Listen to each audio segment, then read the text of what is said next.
Ingin pinter apa ingin goblok? Katanya ingin pinter. Kalau ingin pinter bahasanya jangan gitu. Harta kamu itu masih di akhirat karena habis untuk ngobati ibu. Bayangkan kalau habis untuk maksiat itu habis betul. Terus dia mulai syukur. Alhamdulillah Gus, harta saya habis secara heroik karena untuk mengobati apa ibu. Sudah pinter dia. Akhirnya miskin sampai sekarang ya tetap pede saja karena masih punya tabungan di akhirat. Dan itu saya terinspirasi oleh ilmu juga. Jadi dulu Sayyidah Aisyah itu pernah nyimpan sepotong daging kambing, disimpan untuk dimakan beliau, karena beliau mau iftar ya, mau buka atau apa. Singkat cerita, karena bawaan keluarga Nabi itu sakhok, ada orang minta dikasihkan. Suatu saat, akhirnya kan habis. Terus Nabi tanya, yang daging tadi di mana? Habis. Terus Nabi cara menjelaskan itu indah sekali. Harta kamu itu baju yang kamu pakai, nanti ya rusak. Yang kamu makan, nanti ya ke WC. Wa tasaddaqta fa abqaita. Memang di semua riwayat itu pakai dhamir mukhatab mudzakkar. Meskipun asal-usul riwayat itu untuk Sayyidah Aisyah. Karena untuk umum. Yang kamu sedekahkan tuh yang masih. Kamu jangan bilang kamu sedekahkan tuh yang habis. Yang kamu sedekahkan tuh yang masih. Misalnya saya punya uang 1 miliar misalnya. Terus pernah tak sedekahkan ke fakir miskin atau ke kiai atau ke pondok 100 juta.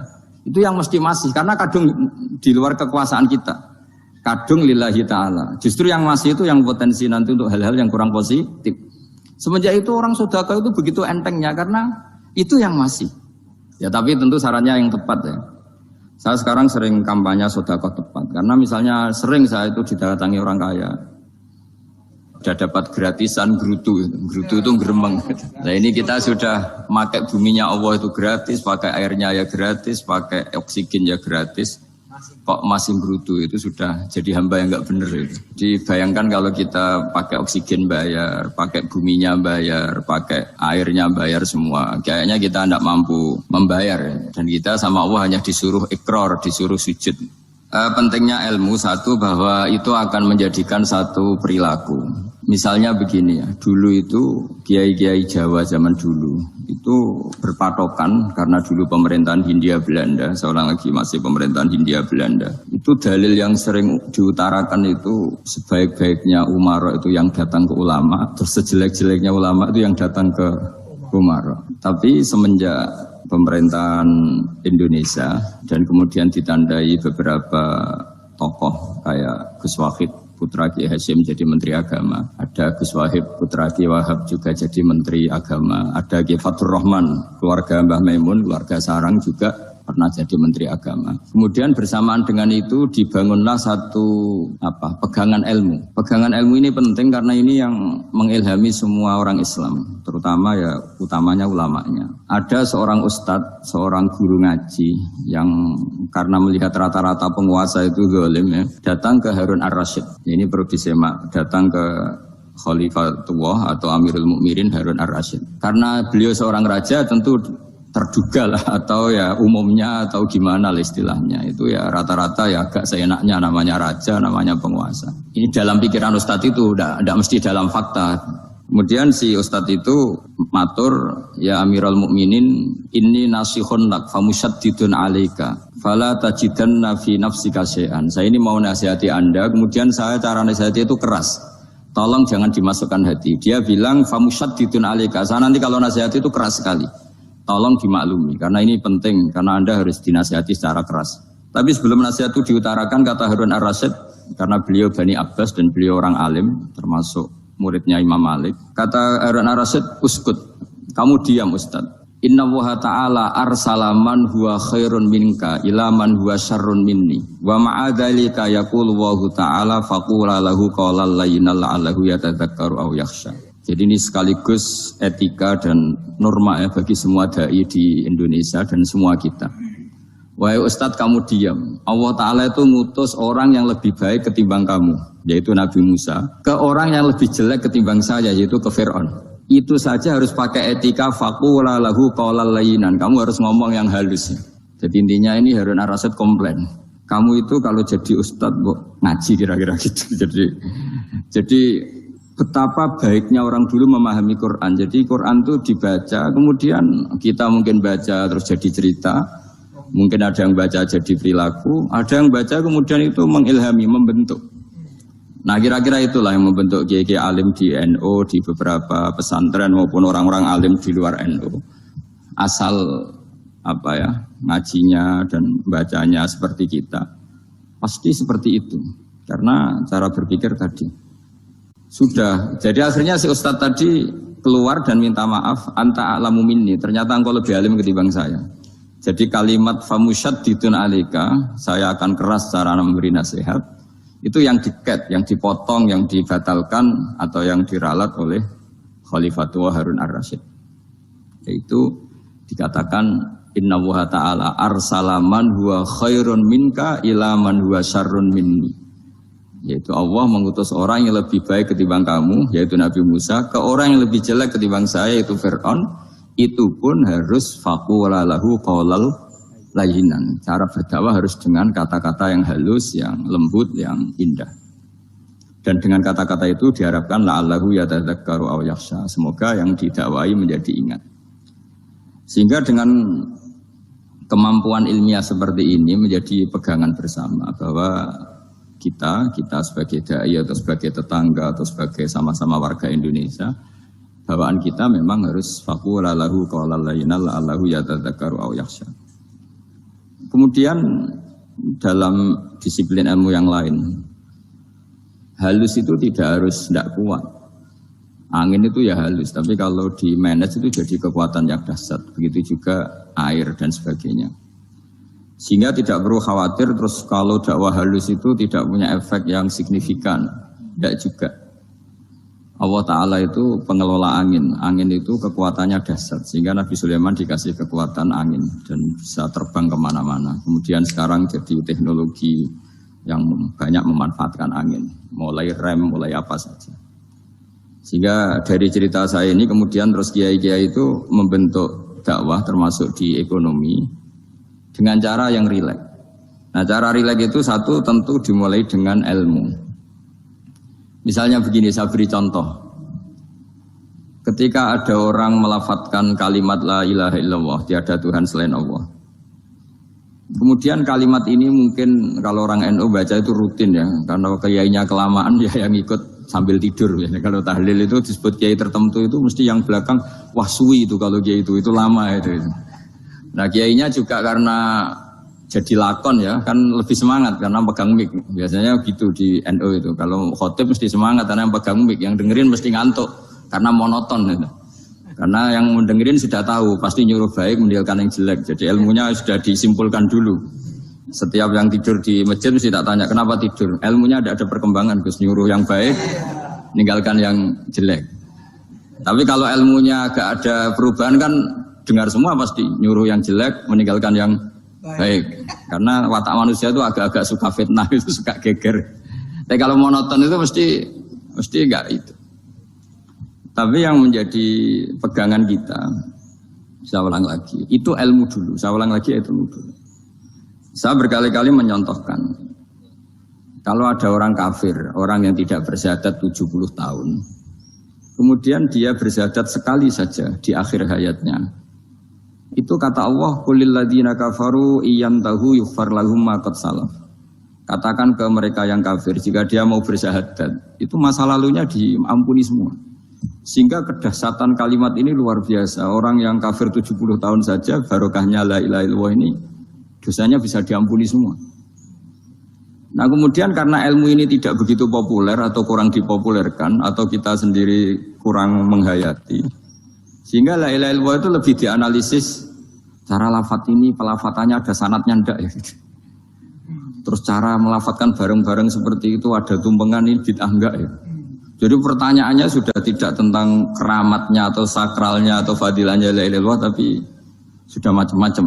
Jadi dan cara seperti ini ada hadisnya enggak, legal enggak, terus ada sanadnya enggak. Jadi saya mohon semohon-mohonnya untuk teman-teman yang di Al-Iman itu harus ngaji ya. Ngaji itu nanti kamu tahu cara mandang sebuah ibadah atau perilaku atau apa sajalah tahu. Karena al-ilmu yurisul ahwal, ilmu itu bisa mengilhami cara pandang. Dulu yaitu saya ulang lagi, ketika zaman Hindia Belanda, karena pemerintahnya Hindia Belanda itu ulama-ulama keras sekali, sejelek-jeleknya ulama itu yang datang ke Umaro. Tapi setelah era Mbah Hashim, era sampai Mbah Maimun, itu mereka peduli sama Umaro, semuanya sama-sama warga Indonesia yang ingin melihat Indonesia yang lebih baik. Sehingga banyak, ya kakak saya sendiri pernah wakil bupati, terus putra Mbah Maimun wakil gubernur. Ini teman saya Ki Hafid ya bupati.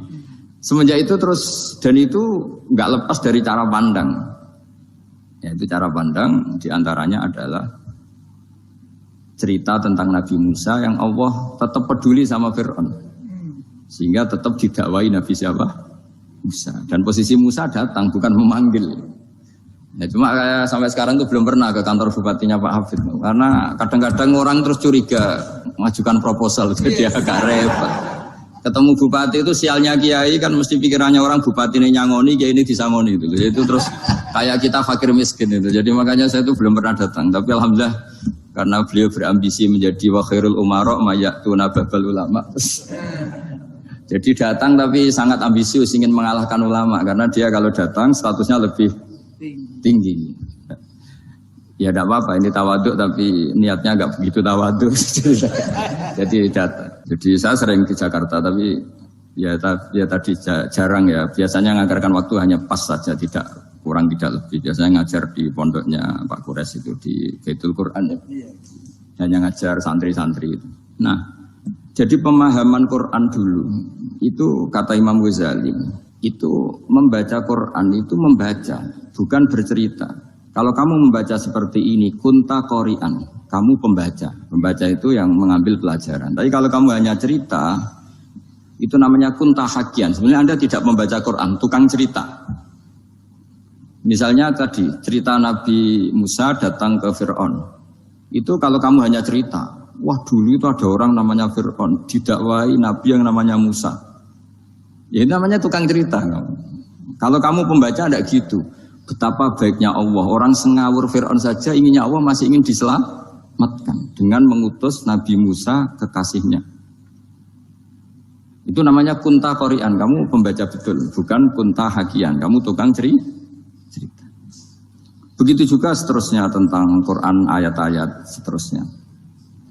Sehingga yang diharapkan dari pembacaan Quran itu memang kita sebagai ahli baca, ahli mu'tabir ya, ahli yang ngambil pelajaran, bukan tukang apa?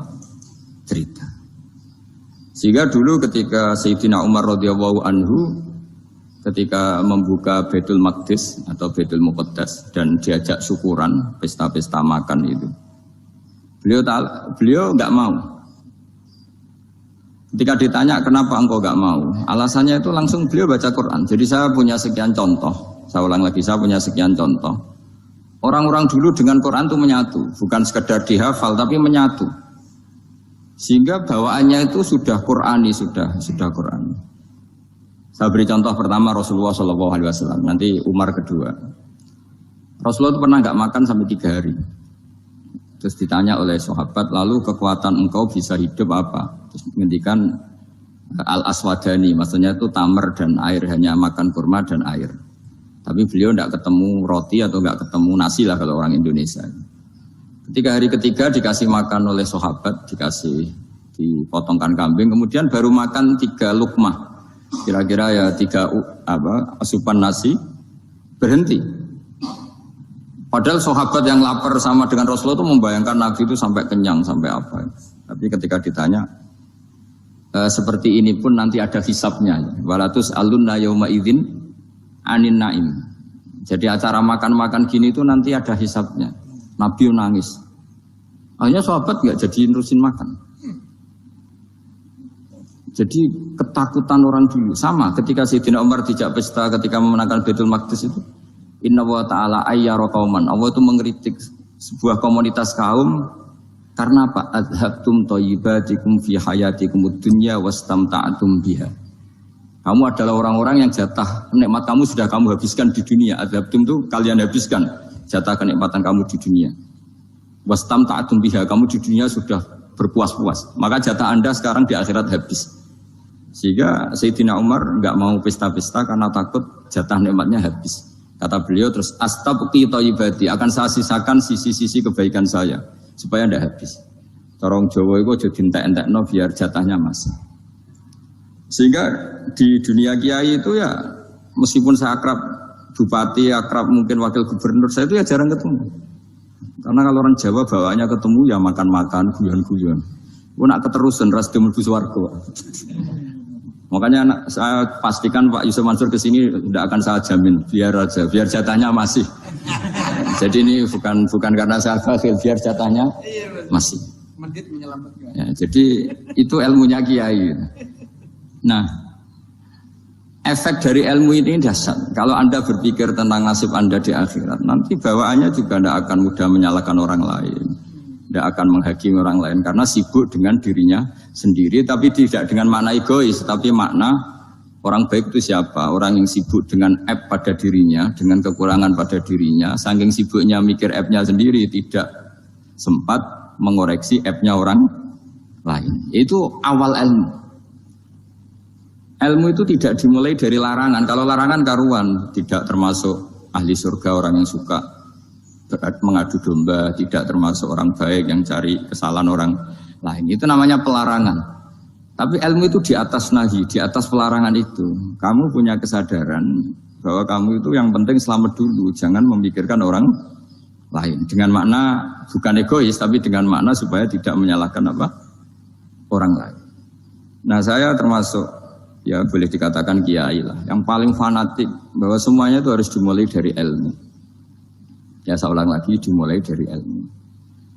Nah, dari sini kemudian saya berharap Indonesia menjadi damai, menjadi baik. Itu bukan karena kita baik-baik banget, ya tidak mungkin kita ada nabi, tapi karena sudah sibuk dengan memikirkan kesalahan diri sendiri. Sehingga misalnya kita baca Quran, Rabbana zalamna anfusana, lalu kita langsung ingat betapa hubungan kita dengan Allah itu harus ikrar dulu, merasa zalim dulu, merasa salah dulu.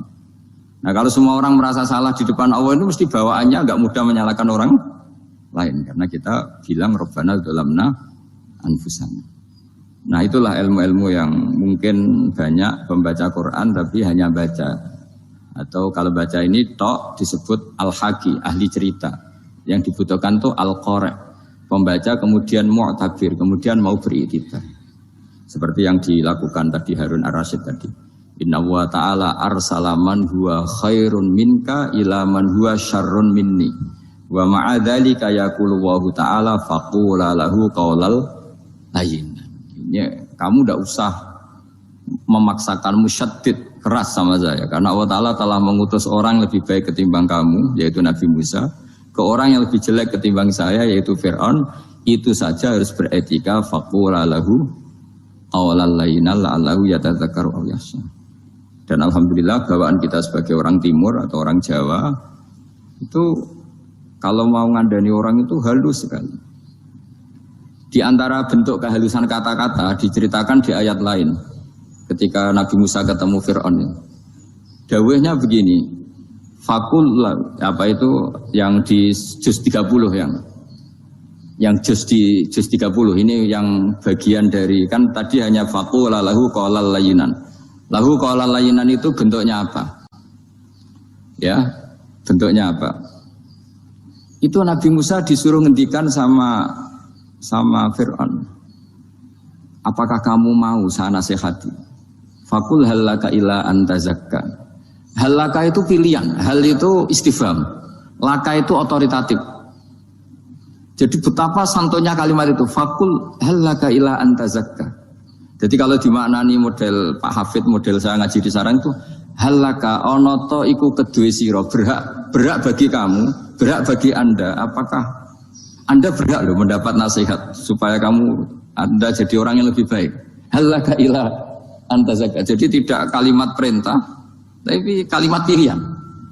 Apa engkau mau saya beri nasihat? Wahdiyaka ila rabbika fatakhsha. Dan saya beritahu kamu tentang Tuhan, dan kemudian kamu menjadi orang yang baik, fatakhsha, orang yang punya khasyah, punya. Jadi kayak apa kalimatnya itu? Napa jenengan kerso? Itu kalau orang Jogja, orang-orang daerah-daerah yang pada nyugui tamu itu kan, ayo makan-makan. Itu kan kayak tamunya itu kelaparan. Masa Pak Yusuf Mansur kelaparan? Tidak mungkin kan. Masa Ustaz terkenal kelaparan kan tidak mungkin. Gitu. monggo nopo jenengan ngersakno. Karena bisa saja tamunya itu tidak kerso, mungkin karena darah tinggi, mungkin karena takut dianggap fakir miskin, macam-macam kan orang enggak. Itu kalimatnya itu halaka ila anta zakka. Kayak apa indahnya dakwah. Halaka ila anta zakka. Itu ada kata laka itu ya terserah jenengan mau enggak. Wa ahdiyaka ila rabbika fatakhsha. Nah, itu yang disebut membaca. Kunta qari'an la hakian. Anda benar-benar membaca Quran, bukan sekadar penceri. Nah, kemudian ini yang terakhir saya juga baru, sebenarnya saya itu enggak pernah bilang sanggup itu, tapi Pak Ustadz Zakaria itu GR terus. Sampai tadi pagi itu saya belum tahu kalau ada acara ini. Ya karena saya kiai, jadi kalau kiai itu kan ingatnya sama Allah saja. Kalau sama manusia itu rontok-rontok lali gitu. Itu bukan memaksa, ya memang lupa. Sejauh mana sih pentingnya manusia kan tidak penting cara ilmu tasawuf itu. Tapi karena ini titipan Rasulullah SAW terus menjadi penting kan. Dititipi umat kayak jenengan itu ya sudah ngaji ngatur kiai ribet itu. Kiai ini biasa ngaji kan, kiainya yang ngatur, santri ini enggak. Pak Yai ngaji tanggal ini jam ini. Itu kan mengabaikan semua aktivitas kiai. Padahal jam ini mungkin saya punya jam, mungkin jalan-jalan atau ngaji atau mutolaah atau munajat. Gara-gara Pak Zakaria ini kan terus Mas Tamam ini yang provokasi. Harus ngaji di jam ini, tema ini. Tentukan tema itu, ini memang saya agak keras di bab ini. Itu kayak ibarat gini loh. Saya ini dokter, kemudian ada orang yang sakitnya itu jantung, terus bilang ke saya, Pak dokter sembuhkan kukul saya. Wong penyakit ekstrimnya itu jantung, kok bila disembuhkan apa? Kukul. Kan gak penting, sembuh tidak sembuh, kukul itu kan gak penting. Jerawat itu. Kiai itu tahu kesalahan paling fatal manusia itu akidah. Tapi kadang-kadang mintanya ilmu yang tidak akidah, yang gak penting. Jadi kadang-kadang kiai itu ya digurui betul kalau di Indonesia. Misalnya, ini tidak nyindir loh, memang marah betul kalau di bab-bab seperti ini. Tapi ini biar jadi ilmu masif, ilmu yang general. Saya ulang lagi ya, Anda jadi dokter, tahu pasien Anda ini penyakit jantung kronis atau sudah fatal lah sudah. Terus orang itu bilang, Pak Yai, itu Pak dokter, tolong obati kulit saya supaya tidak jerawatan. Kamu bilang ini orang aneh enggak? Aneh kan?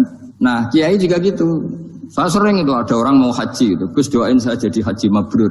Pernah belajar haji Pak? Dereng. Mungkin enggak, orang belum belajar nyupir terus kemudian minta didoain, Gus saya mau nyupir doain selamat. Mau nyupir aja enggak bisa kok minta doa selamat. Harusnya urutannya kan belajar dulu baru minta doa. Tapi kali ini aliman bener ngajaknya akidah dulu, ahli sunnah kan. Nah itu bener karena akidah itu hal yang prinsip memang harus. Kalau kebetulan nggak bener tak revisi betul. Untungnya kalau temanya bener. Jadi saya mohon ke seluruh orang-orang yang mau ngaji ke kiai itu tema itu biar yang milih kiai supaya tahu prioritas yang harus benahin. Jangan tema yang kita yang milih. Jangan-jangan tema yang kita pilih itu tidak mendesak atau tidak penting. Ini bukan apa, ini saking ingin baik saya ya, keinginan baik saya supaya dulu zaman sahabat ya gitu. Kalau ada pertanyaan salah sama Nabi dibenerin, cuma Nabi terlalu bijak, cara benerin tuh enak. Kalau saya karena tidak Nabi saja ya agak-agak kasar kan, kalau tidak Nabi tidak wajib bener terus, yang wajib bener terus itu Nabi. Saya beri contoh ya, Nabi itu ngendikan tentang kiamat. Kiamat itu dahsyat, mengerikan gini-gini. Kalau pikirannya orang kampung itu begini, Nabi ini aneh. Cerita kiamat dahsyat tapi nggak ada tanggalnya, nggak ada tahunnya. Harusnya ada dong biar kita bisa persiapan. Sehingga Nabi disomasi di tengah-tengah khutbah itu, ya Rasulullah mata sa'ah. Nah, karena ini orang Bedui, Nabi nggak dengerin, maju ulang lagi. Mata sa'ah ya Rasulullah. Ketika Nabi mengabaikan itu ada dua kelompok sahabat, yang satu bilang lam yasma, Nabi tidak dengar sehingga mengabaikan. Yang kedua bilang sami'a wa kariha, Nabi sebenarnya mendengar tapi tidak berkenan. Tapi diulang lagi ketiganya, ya Rasulullah mata sa'ah. Akhirnya Nabi jawab, mau tidak mau, karena kalau enggak ya namanya orang Bedui ngomong terus. Nabi balik tanya, ya karena cara berpikir dia kalau kiamat itu jelas kapannya kan bisa persiapan gitu. Paling enggak pas mau kiamat terus pas ngaji Quran, apa kan bisa persiapan itu. Akhirnya Nabi balik tanya, ma'atattalah. Kalau kamu berani tanya kiamat, lalu persiapan kamu apa? Ya terus orang itu bilang masyhur itu, ma'atattalah kabira sholatin wala siyamin wala kadza wa kadza walakinni uhibbuka. Saya sebenarnya tidak punya persiapan ya Rasulullah, cuma persiapan banyak puasa ya enggak, banyak sholat enggak, tapi saya mencintai engkau. Masyhur itu jadi hadis paling legenda, almar'u ma'aman ahabba, sebagian disebut anta ma'aman ahbabta. Ini kata semua sahabat yang di masjid. Si Bedui ini orang paling dibenci sahabat. karena mengganggu Nabi saat khutbah. Tapi akhirnya ini menjadi orang paling dicintai sahabat karena barokahnya itu hadis itu keluar secara terbuka. Almar'u ma'aman ahabba. Sebagian riwayat yuhsyarul mar'u ma'aman ahabba. Nanti orang akan sowan sama Allah bersama orang yang mereka cinta. Itu sahabat-sahabat fama farihu ba'dal Islam farahahum bihadal hadis. Mereka tidak pernah senang setelah masuk Islam sesenang hadis ini. Karena kita tidak perlu soleh-soleh banget, cukup menyintai orang apa? Soleh gitu. Makanya saya sekali bilang itu ya, kadang-kadang saya jadi orang alim itu ya rugi. Ruginya tadi.